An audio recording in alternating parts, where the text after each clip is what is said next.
नमस्कार दोस्तों, मैं एक कहानी हूँ। मैं जयंत कुमार निर्मल वर्मा जी की कहानी परिंदे का भाग 2 लेकर आप सबके सामने प्रस्तुत हूँ। उम्मीद करता हूँ आप इस कहानी का पहला भाग मेरे चैनल पर सुन चुके होंगे, क्योंकि भाग 2 समझने के लिए आपको भाग 1 का याद रहना जरूरी है। तो आइए चलते हैं कहानी के दूसरे भाग की ओर, कहानी की एक नई दुनिया में। एक पगली सी स्मृति, एक उद्भ्रांत भावना, चैपल के शीशों के परे पहाड़ी सूखी हवा में झुकी हुई विपिंग विलोज की कांपती टहनियां, पैरों तले चीड़ के पत्तों की धीमी सी चिर परिचित खड़खड़। वहीं पर गिरीश एक हाथ में मिलिट्री का खाकी हैट लिए खड़ा है, चौड़े उठे हुए सबल कंधे। अपना सिर वहां टिका दो तो जैसे सिमट कर खो जाएगा। चार्ल्स फोयर, यह नाम उसने ही रखा था। वह झेंप कर हंसने लगा। तुम्हें आर्मी में किसने चुन लिया? मेजर बन गए हो, लेकिन लड़कियों से भी गए बीते हो। जरा सी भी बात पर चेहरा लाल हो जाता है। ये सब वो कहती नहीं, सिर्फ सोचती भर थी। सोचा था कहूंगी, वह कभी कभी नहीं आया। बुरुंश का लाल फूल लाए हो न झूठे। खाकी कमीज की जिस जेब पर बैज चिपके थे, उसी में से मुसा हुआ बुरुंश का फूल निकल आया। छी, सारा मुरझा गया। अभी खिला कहाँ है? How clumsy. उसके बालों में गिरीश का हाथ उलझ रहा है। फूल कहीं टिक नहीं पाता। फिर उसे क्लिप के नीचे फंसाकर उसने कहा, देखा? वो मुड़ी और इससे पहले कि वह कुछ कह पाती, गिरीश ने अपना मिलिट्री का हैट धप से उसके सिर पर रख दिया। वह मंत्रमुग्ध सी वैसे ही खड़ी रही। उसके सिर पर गिरीश का हैट है, माथे पर छोटी सी बिंदी है, बिंदी पर उड़ते हुए बाल हैं। गिरीश ने उस बिंदी को अपने होंठों से छुआ है। उसने उसके नंगे सिर को अपने दोनों हाथों में समेट लिया है। लतिका, गिरीश ने चिढ़ाते हुए कहा। Man eater of Kumaon. उसका यह नाम गिरीश ने उसे चिढ़ाने के लिए रखा था।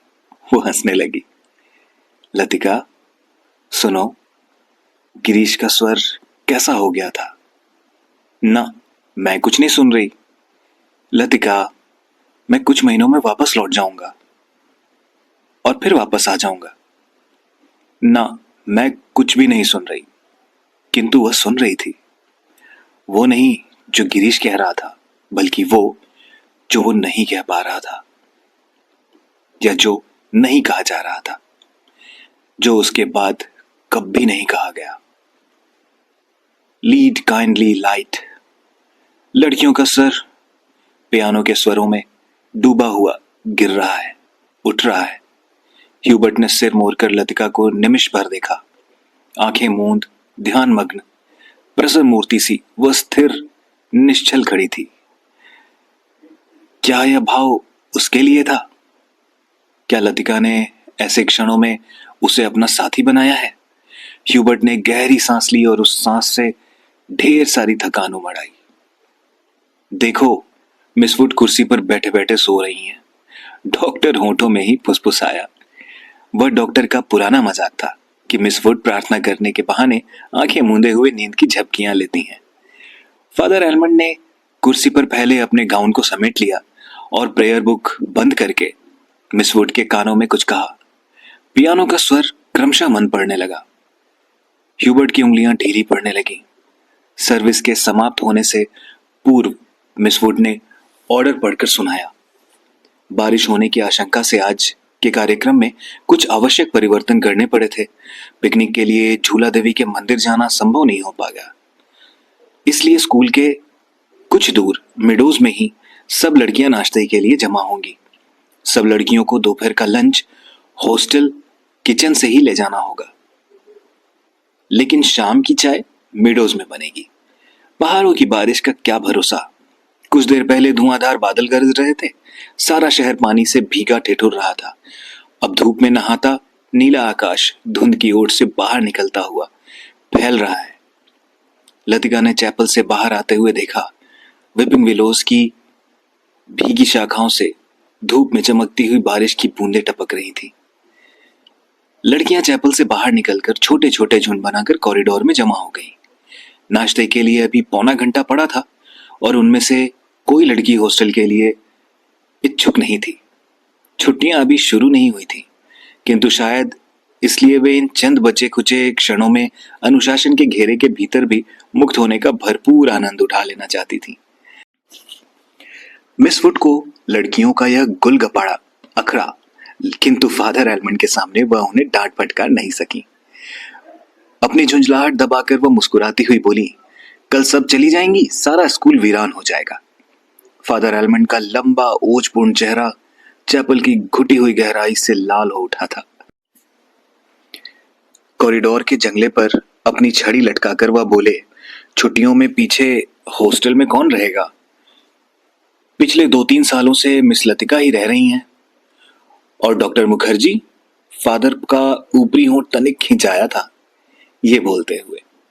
डॉक्टर तो सर्दी गर्मी यही रहते हैं। मिस वुड ने विस्मय से फादर की ओर देखा। वह समझ नहीं सकी कि फादर ने डॉक्टर का प्रसंग क्यों छेड़ दिया है। डॉक्टर मुखर्जी छुट्टियों में कहीं नहीं जाते। 2 महीने की छुट्टियों में बर्मा जाना कठिन है फादर। मिस वुड हंसने लगी। मिस वुड, पता नहीं आप क्या सोचती हो, मुझे तो मिस लतिका का हॉस्टल में अकेले रहना कुछ समझ में नहीं आता। लेकिन फादर, मिस वुड ने कहा, यह तो कॉन्वेंट स्कूल का नियम है कि कोई भी टीचर छुट्टियों में अपने खर्चे पर हॉस्टल में रह सकती हैं। मैं फिलहाल स्कूल के नियमों की बात नहीं कर रहा।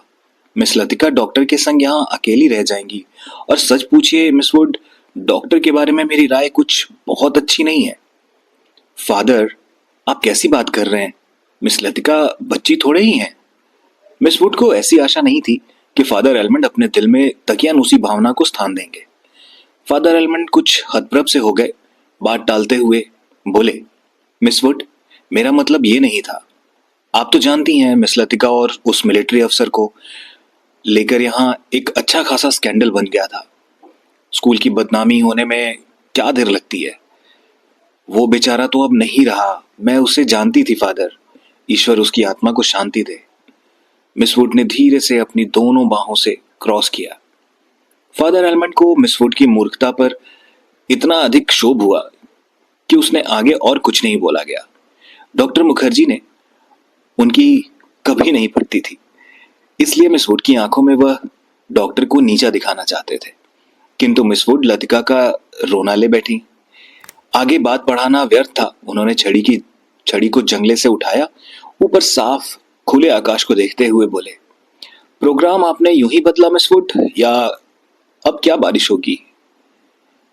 ह्यूबर्ट जब चैपल से बाहर निकला तो उसकी आंखें चकाचौंध सी हो गई। उसे लगा जैसे किसी ने अचानक से ढेर सारी चमकीली उमड़ती हुई रोशनी मुट्ठी में भरकर उसकी आंखों में झोंक दी हो। पियानो के संगीत के सुर रुई के छुई मुई रेशों की भांति अब तक उसके मस्तिष्क के थकी मांदी नसों पर फड़फड़ा रहे थे। वह काफी थक गया था। पियानो बजाने से फेफड़ों पर हमेशा भारी दबाव पड़ता है। दिल की धड़कन तेज हो जाती है। उसे लगता है कि संगीत के एक नोट को दूसरे नोट में उतारने के प्रयत्न में वह एक अंधेरी खाई को पार कर रहा है। आज चैपल में मैंने जो महसूस किया वह कितना रहस्यमय, कितना विचित्र था, ह्यूबर्ट ने सोचा। मुझे लगा पियानो का हर नोट चिरंतन खामोशी की अंधेरी खोह में निकलकर बाहर फैली नीली धुंध को काटता, तराशता हुआ एक भूला सा अर्थ खींच लाता है। गिरता हुआ हर पोज एक छोटी सी मौत है, मानो घने छायादार वृक्षों की कांपती छायाओं में कोई पगडंडी गुम हो गई हो। एक छोटी सी मौत जो आने वाले सुरों को अपनी बची खुची गूंजों की सांसें समर्पित कर रही हो, जो मर जाती हैं किंतु मिट नहीं पाती। मिटती नहीं इसलिए मरकर भी जीवित हैं, दूसरे सुरों के लय हो जाती हैं। डॉक्टर, क्या मृत्यु ऐसे ही आती है? अगर मैं डॉक्टर से पूछूं तो डॉक्टर हंसकर टाल देगा। मुझे लगता है वह पिछले कुछ दिनों से कोई बात छिपा रहा है। उसकी हंसी में जो सहानुभूति का भाव आता है वह मुझे अच्छा नहीं लगता। आज उसने मुझे स्पेशल सर्विस में आने से रोका था। कारण पूछने पर वह चुप रहा था। कौन सी ऐसी बात है जिसे मुझसे कहने में डॉक्टर कतराता है? शायद मैं शक्की मिजाज होता जा रहा हूं और बात कुछ भी नहीं है। ह्यूबर्ट ने देखा लड़कियों की कतार स्कूल से हॉस्टल जाने वाली सड़क पर नीचे उतरती जा रही है। उजली धूप में उसके रंग बिरंगे रिबन, हल्की आसमानी रंग की फ्रॉकें और सफेद पेटियों सच चमक रही हैं। सीनियर कैम्ब्रिज में कुछ लड़कियों ने चैपल की वाटिका से गुलाब के फूलों को तोड़कर अपने बालों में लगा लिया है। कैंटोनमेंट के 3-4 सिपाही लड़कियों को देखते हुए अश्लील मजाक करते हुए हंस रहे हैं और कभी कभी किसी लड़की की ओर जरा सा झुककर सीटी बजाने लगते हैं। Hello mister Hubert. ह्यूबर्ट ने पीछे चौंक कर देखा। लतिका का एक मोटा सा रजिस्टर बगल में दबाए खड़े होना उसे आश्चर्यचकित कर गया। आप अभी यहीं हैं? ह्यूबर्ट की दृष्टि लतिका पर टिकी रही। वह क्रीम रंग की पूरी बाहों की ऊनी जैकेट पहने हुई थी। कुमाऊनी लड़कियों की तरह लतिका का गला गोल था। धूप की तपन से पका हुआ गेहुआ रंग कहीं कहीं हल्का सा गुलाबी हो आया था, मानो कुछ धोने पर भी गुलाब के कुछ धब्बे इधर उधर बिखरे रह गए हों। उन लड़कियों के नाम नोट करने थे जो कल जा रही हैं, सो पीछे रुकना पड़ा। आप भी तो कल जा रहे हैं ना मिस्टर ह्यूबर्ट? अभी तक तो यही इरादा है, यहां रुककर भी क्या ही करूंगा। आप स्कूल की ओर जा रही हो? हाँ चलिए। पक्की सड़क पर लड़कियों की भीड़ जमा थी, इसलिए वो दोनों पोलो ग्राउंड का चक्कर काटते हुए पगडंडी से नीचे उतरने लगे। हवा तेज हो चली।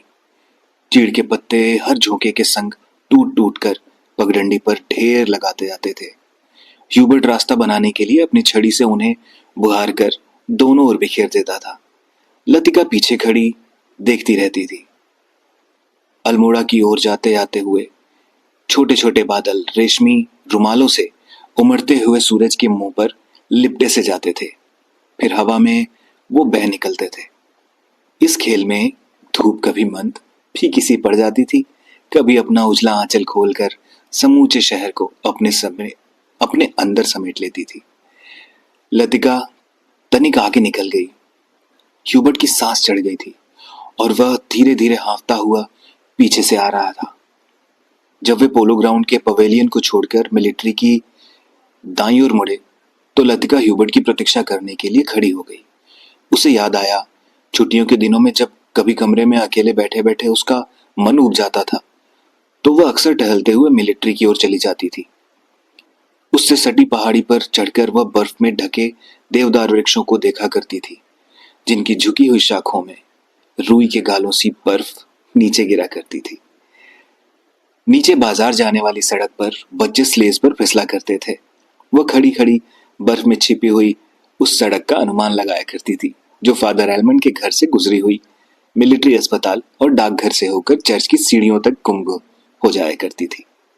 जो मनोरंजन एक दुर्गम पहेली को सुलझाने में होता है, वही लतिका को बर्फ में खोए रास्तों को खोज निकालने में होता था। आप बहुत तेज चलती हैं मिस लतिका। थकान से ह्यूबर्ट का चेहरा कुम्हला गया था, माथे पर पसीने की बूंदें छलक आई थी। कल रात आपकी तबीयत क्या कुछ ज्यादा खराब हो गई थी मिस्टर ह्यूबर्ट? आपने कैसे जाना? क्या मैं अस्वस्थ दिख रहा हूं? ह्यूबर्ट के स्वर में हल्की सी खींच का आभास था। सब लोग मेरी सेहत को लेकर क्यों बात शुरू करते हैं, उसने यही सोचा। नहीं नहीं, मुझे तो पता भी नहीं चलता। वह तो सुबह करीमुद्दीन ने बातों ही बातों में जिक्र छेड़ दिया था। लतिका कुछ अप्रतिभ सी हो गई। कोई खास बात नहीं, वो पुराना दर्द शुरू हो गया था, अब बिल्कुल ठीक है। अपने कथन की पुष्टि के लिए ह्यूबर्ट छाती सीधी करके तेज कदम बढ़ाने लगा। डॉक्टर मुखर्जी को दिखलाया था आपने? वो सुबह आए थे। उनकी बात कुछ समझ में नहीं आती, हमेशा दो बातें एक दूसरे से उल्टी करते हैं। कहते थे कि इस बार मुझे 6-7 महीने की छुट्टी लेकर आराम करना चाहिए, लेकिन अगर मैं ठीक हूं तो भला इसकी क्या जरूरत है? ह्यूबर्ट के स्वर में व्यथा की छाया लतिका से छिपी नहीं रह सकी। बातों को टालते हुए उसने कहा, आप तो नाहक चिंता करते हैं मिस्टर ह्यूबर्ट। आजकल मौसम बदल रहा है, अच्छे भले आदमी तक बीमार हो जाते हैं। ह्यूबर्ट का चेहरा प्रसन्नता से दमकने लगा। उसने लतिका को ध्यान से देखा। वो अपने दिल का संशय मिटाने के लिए निश्चिंत हो जाना चाहता था कि कहीं लतिका उसे केवल दिलासा देने के लिए ही तो झूठ नहीं बोल रही। यही तो मैं सोच रहा था मिस लतिका। डॉक्टर की सलाह सुनकर तो मैं डर ही गया। भला 6 महीने की छुट्टी लेकर मैं अकेला क्या ही करूंगा। स्कूल में तो बच्चों के संग मन लग जाता है। सच पूछो तो दिल्ली में 2 महीनों की छुट्टियां काटना भी दूभर हो जाता है। मिस्टर ह्यूबर्ट, कल आप दिल्ली जा रहे हैं? लतिका चलते चलते हठात थिटक गई। सामने पोलो ग्राउंड फैला था, जिसके दूसरी ओर मिलिट्री की ट्रकें कैंटोनमेंट की ओर जा रही थी। ह्यूबर्ट को लगा जैसे लतिका की आंखें अधमुंदी सी खुली रह गई हैं, मानो पलकों पर एक पुराना भूला सा सपना सरक आया है। मिस्टर ह्यूबर्ट, आप दिल्ली जा रहे हैं? इस बार लतिका ने प्रश्न नहीं दोहराया। उसके स्वर में केवल एक असीम दूरी का भाव गिराया। बहुत अरसा पहले मैं भी दिल्ली गई थी मिस्टर ह्यूबर्ट। तब मैं बहुत छोटी थी, न जाने कितने बरस बीत गए। हमारी मौसी का ब्याह वहीं हुआ था। बहुत सी चीजें देखी थी, लेकिन अब तो सब कुछ धुंधला सा पड़ गया है। इतना याद है कि हम कुतुब पर चढ़े थे। सबसे ऊंची मंजिल से हमने नीचे झांका था और ना जाने कैसा लगा था। नीचे चलते हुए आदमी चाबी भरे हुए खिलौनों से लगते थे। हमने ऊपर से उन पर मूंगफलियां फेंकी थी, लेकिन हम बहुत निराश हुए थे, क्योंकि उनमें से किसी ने हमारी तरफ नहीं देखा था। शायद माँ ने मुझे डांटा भी था, और मैं सिर्फ नीचे झांकते हुए डर गई थी। सुना है आप तो दिल्ली इतना बदल गया है कि पहचाना नहीं जाता। वे दोनों फिर चलने लगे। हवा का वेग ढीला पड़ने लगा। उड़ते हुए बादल अब सुस्ताने से लगे थे। उनकी छायाएं नंदा देवी और पंचकुली की पहाड़ियों पर गिर रही थी। स्कूल के पास पहुंचते पहुंचते चीड़ के पेड़ पीछे छूट गए। कहीं कहीं खुबानी के पेड़ के आसपास बुरुंश के लाल फूल धूप में चमक रहे थे। स्कूल तक जाने में उन्होंने पोलो ग्राउंड का लंबा चक्कर लगा लिया था। मिस लतिका, आप कहीं छुट्टियों में जाती क्यों नहीं है? सर्दियों में तो यहाँ सब कुछ वीरान हो जाता होगा। अब मुझे यहाँ अच्छा लगता है, लतिका ने कहा। पहले साल अकेलापन कुछ अखरा था, अब आदी हो गई हूँ।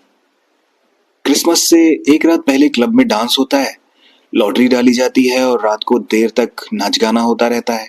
नए साल के दिन कुमाऊं रेजिमेंट की ओर से परेड ग्राउंड में कार्निवाल किया जाता है। बर्फ पर स्केटिंग होती है। रंग बिरंगे गुब्बारों के नीचे फौजी बैंड बजाता है। फौजी अफसर फैंसी ड्रेस में भाग लेते हैं। हर साल ऐसा ही होता है मिस्टर ह्यूबर्ट।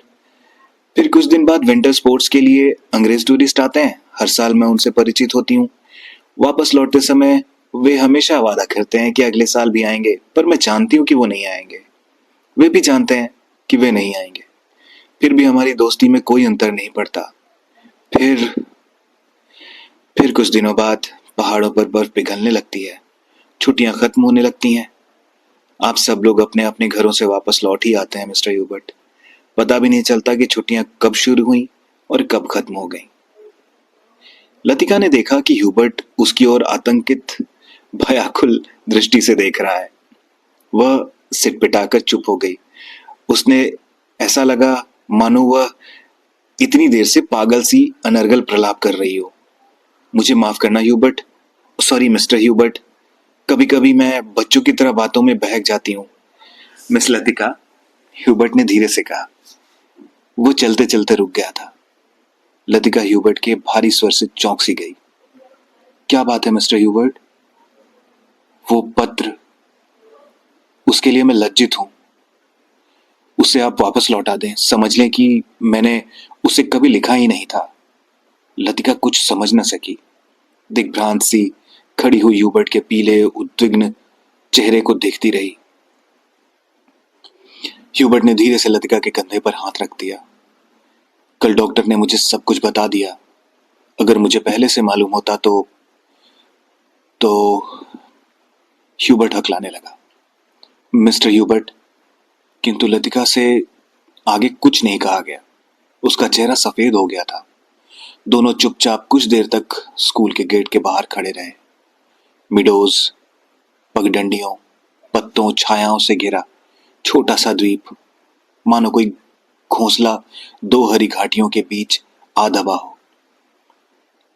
भीतर घुसते ही पिकनिक की काली आग से झुलसे हुए पत्थर, अधजली टहनियां, बैठने के लिए बिछाए गए पुराने अखबारों के टुकड़े इधर उधर बिखरे दिखाई दे जाते हैं। अक्सर टूरिस्ट पिकनिक के लिए यहाँ आते हैं। मिडोज के बीच में काटता हुआ टेढ़ा मेढ़ा बरसाती नाला बहता रहता है। जो दूर से धूप में चमकता हुआ सफेद रिबन सा दिखाई देता है। यहीं पर काठ के तख्तों का बना हुआ टूटा सा पुल है जिस पर लड़कियां हिचकोले खाते हुई चल रही हैं। डॉक्टर मुखर्जी, आप तो सारा जंगल जला देंगे। मिस वुड ने अपनी ऊंची एड़ी के सैंडल में चलती हुई दिया सलाई को दबा डाला जो डॉक्टर के सिगार सुलगाकर चीड़ के पत्तों के ढेर पर फेंक दी गई थी। वे नाले से कुछ दूर हटकर चीड़ के 2 पेड़ों की गुत्थी हुई छाया के बीच बैठे थे। उसके सामने एक छोटा सा रास्ता नीचे पहाड़ी गांव की ओर जाता था, जहां पहाड़ की गोद में शक्करपारों के खेत एक दूसरे के नीचे बिछे हुए थे। दोपहर के सन्नाटे में भेड़ बकरियों के गलों में बंधी हुई घंटियों की स्वर हवा में बहता हुआ सुनाई दे जाता था। घास पर लेटे लेटे डॉक्टर सिगार पीते रहे। जंगल की आग कभी देखी है मिस वुड? एक अलमस्त नशे की तरह धीरे धीरे फैलती जाती है। मिस वुड ने कहा, आपने कभी देखी है डॉक्टर? मुझे तो बड़ा डर लगता है। बहुत साल पहले शहरों से जलते हुए देखा था। डॉक्टर लेटे हुए आकाश की ओर ताक रहे थे। एक एक मकान ताश के पत्तों की तरह गिरता जाता है। दुर्भाग्यवश ऐसे अवसर देखने में बहुत कम आते हैं। आपने कहां देखा डॉक्टर? लड़ाई के दिनों में अपने शहर रंगून को जलते हुए देखा था। मिस वुड की आत्मा को ठेस लगी, किंतु फिर भी उनकी उत्सुकता शांत नहीं हुई। आपका घर क्या वो भी जल गया था? डॉक्टर कुछ देर तक चुपचाप लेटा रहा। हम उसे खाली छोड़कर चले आए थे। मालूम नहीं बाद में क्या हुआ। अपने व्यक्तिगत जीवन के संबंध में कुछ भी कहने में डॉक्टर को कठिनाई महसूस होती है। डॉक्टर, क्या आप कभी वापस बर्मा जाने की बात सोचते हैं? डॉक्टर ने अंगड़ाई ली और करवट बदलकर औंधे मुंह लेट गया। उनकी आंखें मूंद गईं और माथे पर बालों की लटें झूल आईं। सोचने से क्या होता है मिस वुड? जब बर्मा में था तब क्या कभी सोचा था कि यहां आकर उम्र काटनी पड़ेगी? लेकिन डॉक्टर, कुछ भी कह लो, अपने देश का सुख कहीं और नहीं मिलता। यहां तुम चाहे कितने वर्ष रह लो, अपने को हमेशा अजनबी ही पाओगे। डॉक्टर ने सिगार के धुएं को धीरे धीरे हवा में छोड़ दिया। दरअसल अजनबी तो मैं वहां भी समझ में आऊंगा मिस वुड। इतने वर्षों तक या इतने वर्षों के बाद वहां मुझे कौन पहचानेगा? वहां भी मैं अजनबी सा ही लगूंगा। इस उम्र में नए सिरे से रिश्ते जोड़ना काफी सिरदर्द का काम है। कम से कम मेरे बस की बात तो नहीं। लेकिन डॉक्टर, आप कब तक इन पहाड़ी कस्बे में पड़े रहेंगे? इसी देश में रहना है तो कभी शहर में प्रैक्टिस शुरू कीजिए। प्रैक्टिस बढ़ाने के लिए कहां कहां भटकता फिरूंगा मिस वुड। जहां रहो वहीं मरीज मिल जाते हैं। यहां आया था कुछ दिनों के लिए, फिर मुद्दत हो गई टिका रहा। जब कभी भी उबेगा कहीं चला जाऊंगा। जड़ें कभी नहीं जमती तो पीछे कुछ नहीं छूट जाता। मुझे अपने बारे में कोई गलतफहमी नहीं है मिस वुड। मैं सुखी हूं। मिस वुड ने डॉक्टर की बात पर विशेष ध्यान नहीं दिया। दिल में वो हमेशा डॉक्टर को उच्छृंखल, लापरवाह और सनकी समझती रही है, किंतु डॉक्टर के चरित्र में उसका विश्वास है। ना जाने क्यों,